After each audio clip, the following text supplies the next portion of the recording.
참비에 곧 세상에 와서 각 사람에게 비추는 빛이 있었나니 그가 세상에 계셨으며 세상은 그로 말미암아 지은 바 되었으되 세상이 그를 알지 못하였고 자기 땅에 오매 자기 백성이 영접하지 아니하였으나 영접하는 자 곧 그 이름을 믿는 자들에게는 하나님의 자녀가 되는 권세를 주셨으니 이는 혈통으로나 육정으로나 사람의 뜻으로 나지 아니하고 오직 하나님께로부터 난 자들이니라.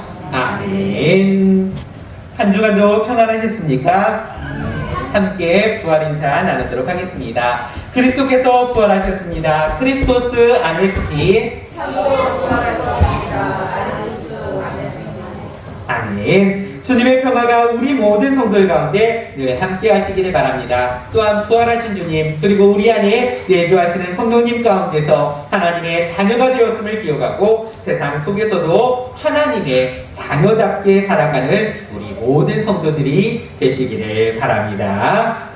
자, 우리는 모두 다가 자연과 더불어 살아가고 있다라고 할 수 있습니다. 요즘 자연재해가 계속되고 있습니다. 세계적으로 여러 자연재해가 벌어지고 있는 것을 보게 됩니다. 자, 우리가 행복한 삶을 살기 위해서는 이러한 자연의 법칙을 잘 이해하고 이와 조화를 이루는 노력이 필요하다는 것입니다. 이러한 자연의 법칙을 무시하고 그것을 깨뜨리게 될 때에 자연과 인류는 서로 살리는 관계가 아니라 대립의 관계가 되어서 서로가 서로를 파괴하고 공격하는 불행한 삶을 살게 된다는 사실입니다. 여러분, 그런데 인간은 자연계와만 더불어 살아가는 존재가 아닙니다. 인간은 바로 하나님과도 하나님의 형상을 지닌 존재로서 자연법칙뿐만 아니라 하나님과의 조화로운 관계를 이루며 살아가야만 행복한 삶을 살 수 있는 것입니다. 앞서서 말했듯이 자연법칙이 있어서 사람이 그 자연법칙을 제대로 이해하고 이와 더불어 조화롭게 살아갈 때에 행복한 삶을 영위할 수 있는 것처럼 우리가 하나님과도 더불어 살아간다면 하나님이 우리에게 주신 질서와 그러한 법칙을 가지고 살아가야 한다는 사실인 것입니다. 이 질서와 법칙을 잘 알게 될 때에 우리의 삶은 하나님의 창조의 모습대로 건강하며 건전한 삶을 살 수 있습니다. 반면에 하나님을 떠난 삶, 하나님의 질서와 법칙을 외면한 인생은 결국 깨어지고 병들고 죽음에 이르는 비참한 인생을 살아갈 수밖에 없는 것입니다. 자, 오늘 이 자리에 있는 우리 성도들 중에도 이런 신앙의 법칙과 질서를 잘 이해하지 못하고 이와는 동떨어진 삶을 살았던 분들도 있습니다. 그러나 이것은 결코 모른다고 해결될 문제가 아닙니다. 반드시 이해하고 또한 그 법칙대로 살아야 합니다. 그리해야만 행복을 찾을 수 있고 만유를 지으신 하나님으로부터 축복과 생명을 누리며 살 수 있기 때문인 것입니다. 자, 오늘은 이처럼 하나님과 우리 인간들 사이에 존재하는 이 질서와 법칙을 생각해 보기 원합니다. 이 질서와 법칙을 올바로 이해하고 이에 따라 새로운 삶을 시작할 때에 하나님은 놀라운 축복이 있음을 약속하셨습니다. 이 시간을 통해 우리 모두 이 질서와 법칙을 알고 그 가운데 축복된 삶을 살아가는 우리 모든 성도들이 되시기를 바랍니다. 자, 그럼 하나님과 함께 우리가 살아갈 때의 첫 번째 법칙이 무엇입니까? 첫 번째 법칙, 첫 번째 원리는 자, 같이 읽어보겠습니다. 하나님은 인간을 향한 사랑과 놀라운 계획을 가지고 계십니다. 아멘. 하나님께서 인간을 향하여 세우신 기본적인 두 가지 원리가 있습니다. 첫째는 사랑과 그 계획인데요. 첫째는 바로 하나님께서 우리를 사랑하신다는 사실인 것입니다. 그리고 둘째는 무엇입니까? 우리를 사랑만 하고 많은 것이 아니라 우리를 위해서 놀라운 계획을 가지고 계시다는 사실입니다. 인간을 향한 하나님의 사랑과 계획을 가장 잘 설명하는 말씀은 요한복음 3장 16절 말씀입니다. 같이 말씀을 보겠습니다. 하나님이 세상을 이처럼 사랑하사 독생자를 주셨으니 이는 그를 믿는 자마다 멸망하지 않고 영생을 얻게 하려 하심이라. 아멘. 그렇습니다, 여러분. 예수님은 인류를 구원하시기 위해 우리와 같은 인간의 몸으로 이 땅, 이 세상에 오셨습니다. 그리고 십자가에서 죽으시기까지 우리를 사랑하셨습니다. 그 사랑을 모든 사람에게 주시기를 원하십니다. 여러분이 누군가를 사랑할 때에 여러분의 자녀를 죽이기까지 사랑할 사람이 있으십니까? 네. 아니면 또한 나를 죽이면서까지 사랑할 사람이 있으십니까? 아마 없으실 것입니다. 그런데 하나님은 바로 당신의 하나뿐인 아들 예수님을 우리 대신에 죽이기까지 우리를 사랑하신 분이시다라는 사실입니다. 왜 예수님을 죽이셨습니까? 우리를 왜 죽이시면서까지 우리를 사랑하셨습니까? 우리로 멸망하지 않고 영생을 얻게 하기 위해서였다라는 것입니다. 우리로 생명을 얻게 하되 풍성히 얻게 하려는 계획을 가지고 계셨기 때문인 것입니다. 함께 요한복음 말씀을 보도록 하겠습니다. 도둑이 오는 것은 도둑질하고 죽이고 멸망시키려는 것뿐이요 내가 온 것은 양으로 생명을 얻게 하고 더 풍성히 얻게 하려는 것이라. 아멘.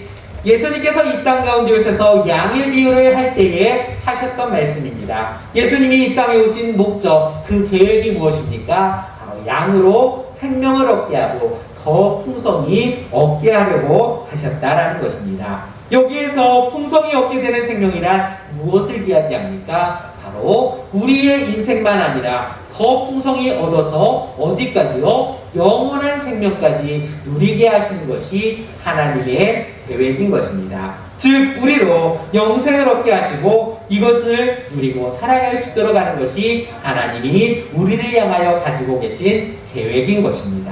그러므로 하나님께서 우리를 사랑하시며 하나님과 영원한 생명을 누리며 함께 누릴 계획을 갖고 계심을 먼저 기억하시기를 바랍니다. 자, 두 번째는 무엇입니까? 두 번째 원리는 인간은 죄로인데 잘못 썼습니다. 인간은 죄로 인해 하나님으로부터 멀리 떨어져 있다는 사실입니다. 자, 하나님께서는 우리 인간을 향한 풍성한 생명을 소유하도록 계획하셨지만 우리는 그렇게 풍성하고 영원한 생명을 누리지 못하고 있습니다. 왜 그렇습니까? 마치 인간의 과도한 욕심과 과로와 스트레스와 불규칙한 식사와 난잡한 삶이 스스로의 면역력과 자기의 치유 능력을 상실하게 만들었듯이 우리로 하여금 하나님과의 관계를 어그러뜨리는 것이 있다라는 것입니다. 우리를 하나님으로부터 멀리 떨어뜨려 놓는 존재가 있기 때문입니다. 그것은 바로 죄인 것입니다. 함께 말씀을 보도록 하겠습니다. 먼저 우의 말씀입니다. 모든 사람이 죄를 범하였음에 하나님의 영광에 이르지 못하더니. 아내 말씀도 보도록 하겠습니다. 오직 너희 죄악이 너희와 너희 하나님 사이를 갈라놓았고 너희 죄가 그의 얼굴을 가리어서 너희에게서 듣지 않으시게 함이니라. 아멘. 하나님과 우리 사이에 뭐가 있다고요? 죄가 있다라고 말씀하고 있습니다. 사람들은 죄에 빠져서 하나님을 떠나버리게 되었습니다.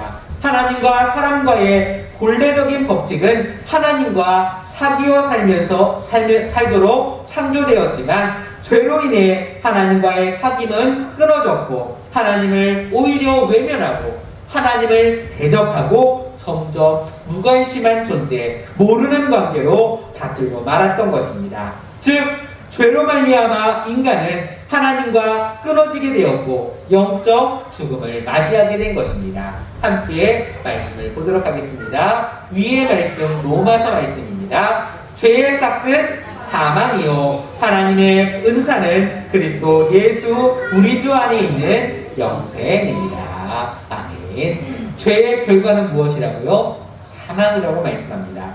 그러므로 모두 영적 죽음, 하나님을 떠나 하나님과의 관계가 끊어지고 하나님을 외면하고 대적하고 무관심하고 하나님을 모른 채 살아갔던 모든 사람들은 영적 죽음을 맞이하고 말았던 것입니다. 그럼에도 사람들은 선행이나 종교나 철학, 참선 등의 힘으로 하나님께 도달하려 하고 영원한 생명과 풍성한 삶을 누리려고 애쓰고 있습니다.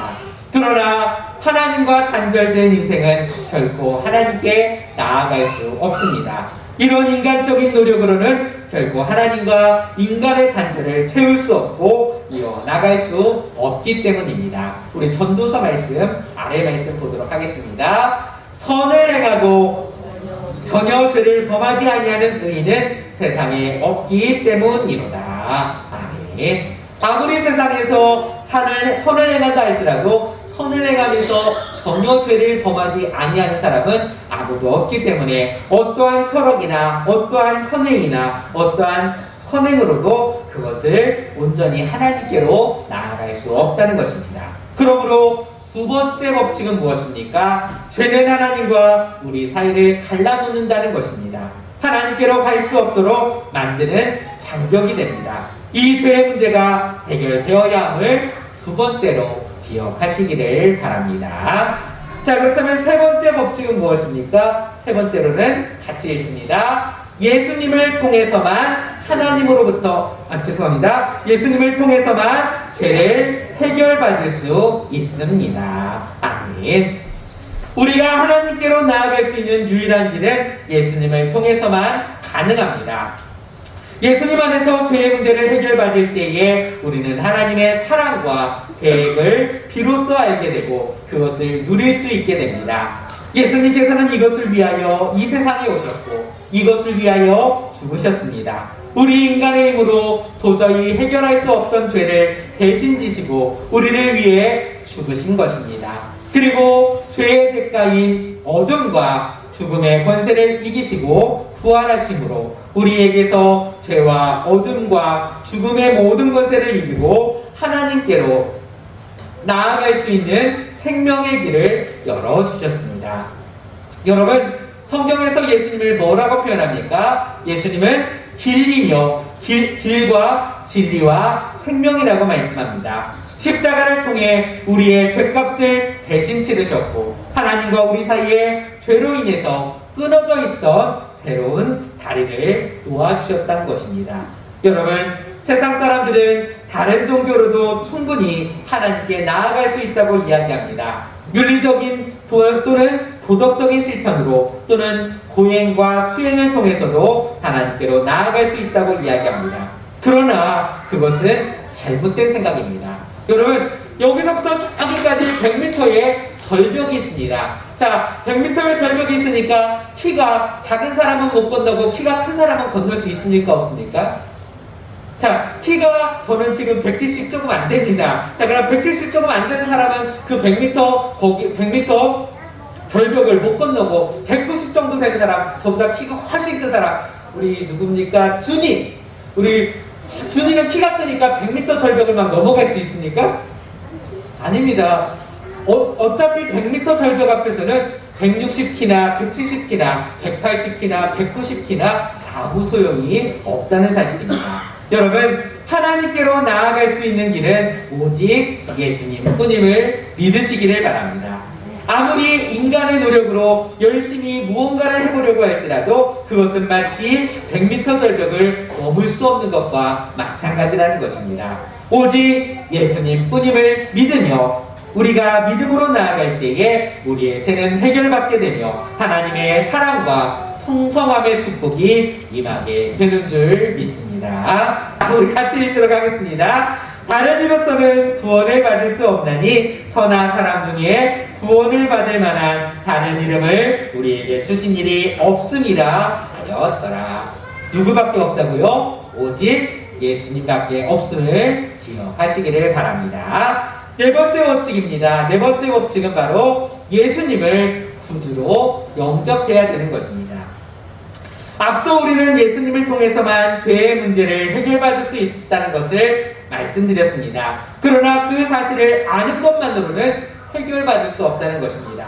예수님과 하나님을 아는 것이 다가 아닙니다. 그분을 나의 주님, 나의 하나님으로 내 마음속에 모셔드려야 하는 것입니다. 우리가 예수님을 우리 마음의 주님이시며 하나님으로 영접할 때에 우리는 하나님의 사랑받는 자녀로, 하나님의 계획에 함께하는 자녀로 회복될 수 있는 것입니다. 함께 오늘 본문의 말씀 요한복음 1장 12절 말씀을 다시 보도록 하겠습니다.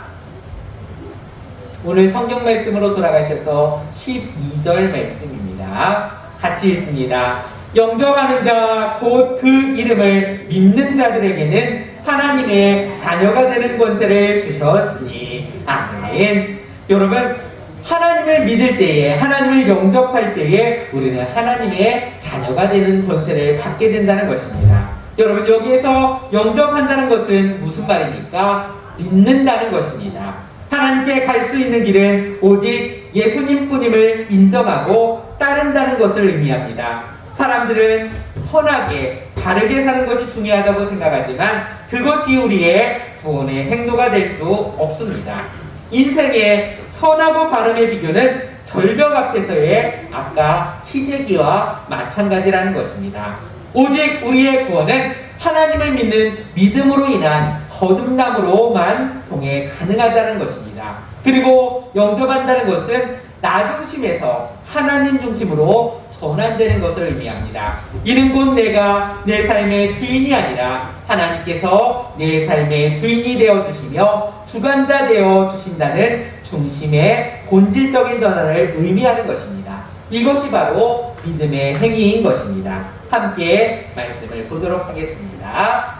누구든지 주의 이름을 부르는 자는 구원을 받으리라 하였느니라. 아멘. 여러분, 오직 믿음으로 주님을 우리 마음속에 영접할 수 있습니다. 우리 주님을 나를 구원하시는 주님으로 고백하며 그분을 우리 마음 중심으로 모시기 원합니다. 그리할 때에 하나님과의 새로운 사귐과 풍성한 삶이 열릴 줄 믿습니다.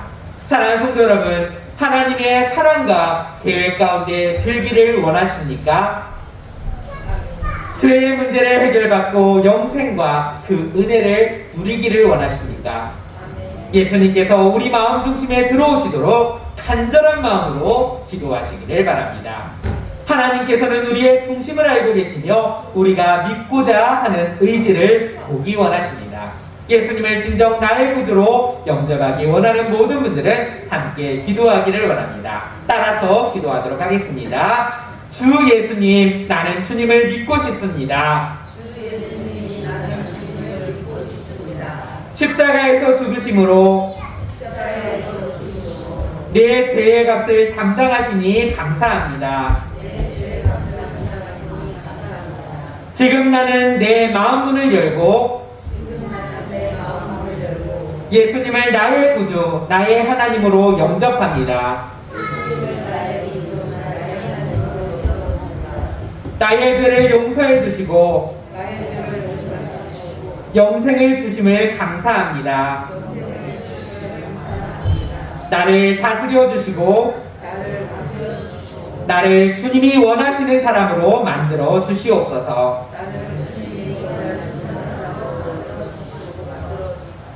예수님의 이름으로 기도합니다. 아멘. 아멘. 여러분, 사실 오늘 말씀은 우리가 복음을 나눌 때에 복음의 핵심이 무엇인지를 전한 말씀입니다. 사실 여기 앉아 계신 우리 성도님들은 모두 다 복음을 다 받아들이시고 지금 이 자리에 앉아 계시기 때문에 오늘 말씀이 필요 없다라고 생각하실 수도 있습니다. 그러나 제가 이 말씀을 전하는 이유는 무슨 이유일까요? 여러분들이 나아가서 이 하나님과의 온전한 관계를 위한 법칙을 다른 사람들에게 전하여야 한다는 것입니다. 첫 번째 법칙이 무엇입니까? 하나님은 우리를 향한 사랑과 놀라운 계획을 갖고 있습니다. 두 번째 법칙이 무엇입니까? 그런데 죄가 하나님과 우리 사이를 멀어지게 하였다는 것입니다. 세 번째로 이 죄의 문제는 누구로만 해결될 수 있습니까? 예수님으로만 해결될 수 있습니다. 그리고 네 번째, 예수님을 영접해야 된다는 사실을 전하셔야 할 줄 믿습니다. 사랑하는 성도 여러분, 오늘 이 고백 다시 한번 우리가 되돌아보며 나의 고백이 되기를 원합니다. 하나님께서는 우리의 구주가 되시며 인생의 주관자가 되십니다. 모두 다 예수 그리스도를 구주로 영접하며 그 주님과 함께 하나님의 영원한 생명, 풍성한 생명의 축복을 누릴 수 있는 우리 모든 성도들 되시기를 다시 한번 주님의 이름으로 축원드립니다. 아멘. 기도하겠습니다.